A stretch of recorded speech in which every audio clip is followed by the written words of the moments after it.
அரசியல் அலசல் நிகழ்ச்சிக்கு உங்களை வரவேற்கிறோம்.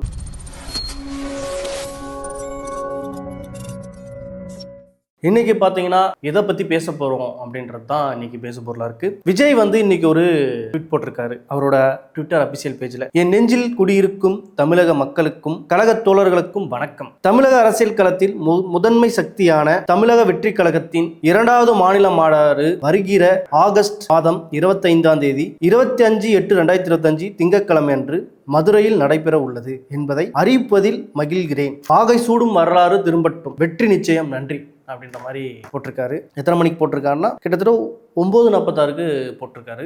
இன்னைக்கு தான் போட்டிருக்காரு. இது ஏன் பேசணும் அப்படின்னா, விஜய் கட்சி தொடங்கி கிட்டத்தட்ட 2 வருடம் ஆயிடுச்சு. 2 வருடம் ஆனது மட்டும் இல்லாம அவர் மாநாடு போடும் போதே பல லட்சம் பேர் கூடுனது மட்டும் இல்லாம யாருமே எதிர்பார்க்காத வரையில் விஜய் திமுகவையும் பாஜகவையும் கடுமையாக விமர்சனம் பண்ணார். தமிழகத்தில் ஒரு மாற்று சக்தியா வந்துட்டேன், தமிழ் தேசியமும் திராவிடமும் இரு கண்கள் அப்படின்ற மாதிரி மாநாட்டில் ஒரு கன்னி பேச்ச உரையா பேசினாரு. அதே சமயம் கொள்கை மற்றும் யார் எதிரி யார் நட்பு சக்தி அப்படின்ற மாதிரி நிறைய விஷயங்களை பகிர்ந்துக்கிட்டாரு. அதுல இருந்து அவங்களோட கட்சி வீரியம் கொண்டு வளர ஆரம்பிச்சிச்சு. கட்சி மாநாடு நடத்துனதா இருக்கட்டும், கட்சி உறுப்பினர்களை சேர்த்ததா இருக்கட்டும், மாவட்ட செயலாளர்களை அறிவிச்சதா இருக்கட்டும், இப்படி பல்வேறு அரசியல் திட்டங்களை வகுத்து கொண்டே போயிட்டு இருந்தாங்க. கட்சியை கட்டமைப்பதிலும் பலம் பொருந்தி வந்துட்டு இருந்தாங்க.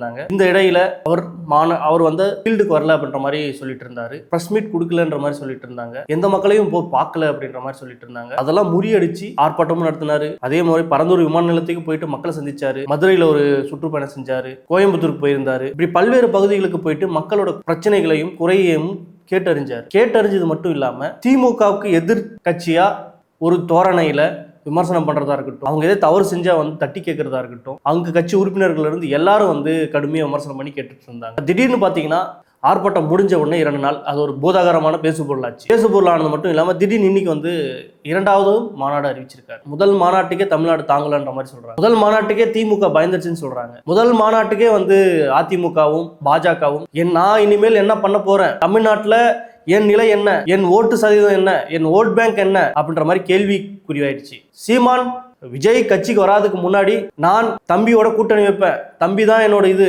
நான் இனிமேல் தம்பி கூட கூட்டணி வச்சு நான் மோத போறோம் அப்படின்ற மாதிரி சொல்லிட்டு இருந்தார். கிட்டத்தட்ட 15 ஆண்டு காலம் ஆச்சு அவர் கட்சி தொடங்கி. அப்படி ஒரு ஸ்டேட்மெண்ட் எந்த இடத்துலயும் சொல்லல. ஆனா விஜய் கட்சியை ஓபன் பண்ண உடனே அவர் கூட கூட்டணி வச்சு நான் மூவ் பண்ணலாம் அப்படின்ற மாதிரி நினைச்சிட்டு இருந்தார். ஆனா விஜய் தனித்து தான் போட்டி, என் தலைமையில தான் கூட்டணி அப்படின்ற மாதிரி சொன்னாரு. யார் தலைமையில போக போறதில்ல அப்படின்ற மாதிரி சொன்னாரு. உடனே சீமானுக்கு ஒரு அதிர்ச்சி. இவரை நம்பிதான் நான் கூட்டணி இதெல்லாம் பேசிட்டேன், திடீர்னு விஜய் வரமாட்டேன்றாரு அப்படின்ற மாதிரி சொல்லி கடுமையா விமர்சனம் அவரும் வைக்க ஆரம்பிச்சிட்டாரு. இவங்களுக்கெல்லாம் நம்ம எங்க நம்மளோட இருப்பிடம் காலி ஆயிடுமோ அப்படின்ற பயத்துல விஜய் அரவணைக்கிறதா இருக்கட்டும், அவரை எதிர்பார்த்து இன்னும் வரையும் அதிமுக இன்ன வரையும் என்னோட கூட்டணிக்கு வா அப்படின்னு சொல்லி அழைச்சிட்டே இருக்காங்க. அதே சமயம் அவர் வருவாரா இல்லையா அப்படின்ற மாதிரி கேள்விக்குறி இருந்துட்டே இருந்துச்சு. ஓபிஎஸ் கூட ஒரு 2 தினங்களுக்கு முன்னாடி என்ன சொன்னாரு, விஜய் நல்ல அரசியல் தான் பண்ணிட்டு இருக்காரு, அவர் வந்தா நான் ஆதரிப்பேன் அப்படின்ற மாதிரி சொல்றாங்க.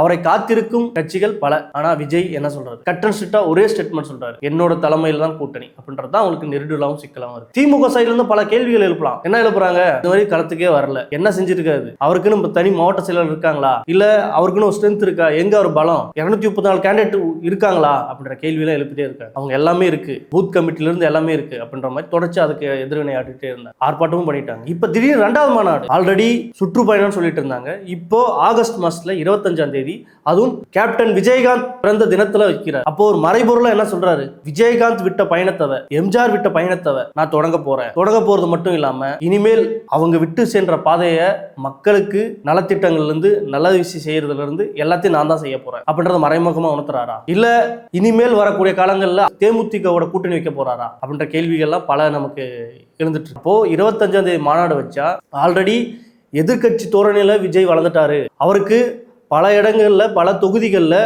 ஓட்டு சதவீதம் இருக்கு, 90 தொகுதிகளில் அவருக்கு ஓட் பேங்க் கூட்டிட்டு இருக்கு, அந்த இடத்துல வீக்கா இருக்காங்க அப்படின்ற மாதிரி சொல்றாங்க. 80 லட்சம் வாக்காளர் புதிய வாக்காளர்கிட்ட அவரோட இதுல தான் போடுறதா இருக்காங்க அப்படின்ற மாதிரி புள்ளி விவரங்கள்லாம் சொல்றாங்க. உளவுத்துறை அதை தான் சொல்லிட்டு. இப்போ அதே சமயத்துல இப்போ 25ஆம் தேதி மாநாடு நடத்தினா கட்டாயமா திமுகவுக்கும் அதிமுகவுக்கும் பாஜகவுக்கும் பெரிய ஒரு பயத்தையும் பதட்டத்தை உருவாக்கும். ஏன்னா விஜய்னு பேசினாலே பயம் பதட்டான்னு பேசுறீங்க அப்படின்ற மாதிரி தொடர்ச்சியா பாக்குறோம். ஆமாம், ஏன்னா அதிமுக எதுவுமே இல்லை, சீமான் எதுவுமே இல்லை, விஜய் தான் இப்போ பாஜக கூட இல்லை, விஜய் விஸ் திமுக அப்படின்றதான ஊடகங்கள்ல பேசு பொருளா இருக்கு. விஜய் எதை செஞ்சாலும் இன்னைக்கு பேசு பொருளா இருக்குல்ல, விஜய் வச்சுதான் இன்னைக்கு அரசியல் நகருது இல்ல அப்படின்ற அளவுக்கு மாறி. அப்போ 25ஆம் தேதி மாநாடு நடத்தினா விஜய்க்கு அடுத்த கட்ட வளர்ச்சி எப்படி இருக்கும்? கண்டிப்பா இன்னும் கடுமையா வந்து விமர்சனம் பண்ணுவாரு, கடுமையான விஷயங்களை எடுத்து வைப்பாரு, கொள்கை கோட்பாடுகள் இன்னும் தீவிரமா எடுத்து வைப்பாரு. எடுத்து வைக்கிறது மட்டும் இல்லாம அவர் ஓட்டு சதவீதம் கூடுவாரு. அதுவும் நடத்துறது சென்னை கிடையாது, மதுரையில.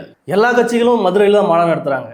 ஏன் இப்போ பாஜக வந்து முருகனுக்கு மாநாடு நடத்தினாங்க, சிபிஐ சிபிஎம் அதுவும் வந்து மதுரையில் தான் மாநாடு நடத்தினாங்க. அடுத்து வரப்போற திமுகவா இருக்கட்டும் இல்ல ஓபிஎஸ்ஆ இருக்கட்டும், பல கட்சிகள் மதுரை திட்டமிட்டு தான் வந்து அரசியல் செய்யறாங்க. ஏன்? மதுரை தான் தமிழ்நாட்டில் ஒரு முக்கியமான மண், அதான் மையப்பகுதி. அங்க நம்ம மாநாடு வச்சா தமிழ்நாடு முழுசும் ஒரு பேசு பொருளாகும். அப்போ மதுரையை மையம் திட்டமிட்டு செய்யும் போது இன்னும் விஜய்க்கு ஒரு ரீச் கிடைக்கும். ரீச் கிடைக்கிறது மட்டும் இல்ல, வாக்கு சதவீதம் கூடும். ஒவ்வொரு குடும்பங்கள் மத்தியிலும் விஜய் பேசு பொருளாவார். கண்டிப்பா ஓட்டு சதவீதம் கூடும். மக்கள் வந்து விஜய், ஏன்னா இப்பயே வந்து எளிய சாதாரண மக்கள் இருந்து விஜய் தான் என்னோட பிரச்சனை தீர்க்க போறாரு. 50 வருஷத்துல என்ன பண்ணாங்க திமுக, அதிமுக என்ன பண்ணாங்க, பாஜக என்ன பண்ணாங்க, விஜய் தான் வந்து மாத்த போறாரு. விஜய் தான் என்னோட பிரச்சனைக்கு தீர்க்கிற முதல் தலைவன் அப்படின்ற மாதிரியான விஷயங்கள்ல மக்கள் போரெல்லாம் பேசுறாங்க. அப்போ இந்த மாநாடு விஜய்க்கு எல்லா வகையிலும் அவருக்கு உதவிகரமா இருக்கும். அதே மாதிரி திமுகவுக்கு ஒரு அச்சுறுத்தலா இருக்கும், உதயநிதி ஸ்டாலினுக்கு ஒரு அச்சுறுத்தலா இருக்கும். பொறுத்திருந்து பார்ப்போம் விஜய்க்கு அடுத்தடுத்த விஷயங்கள் என்ன நடக்க போகுது, அவருக்கு ஓட்டு சதவீதம் கூடுதா இல்லையா, குறையுதா, இல்ல 2020 கட்டாயமா முதல்வர் ஆவாரா அப்படின்றத பொறுத்திருந்து தான் பார்க்கணும். மற்றொரு பகுதியில் சந்திப்போம். நன்றி, வணக்கம்.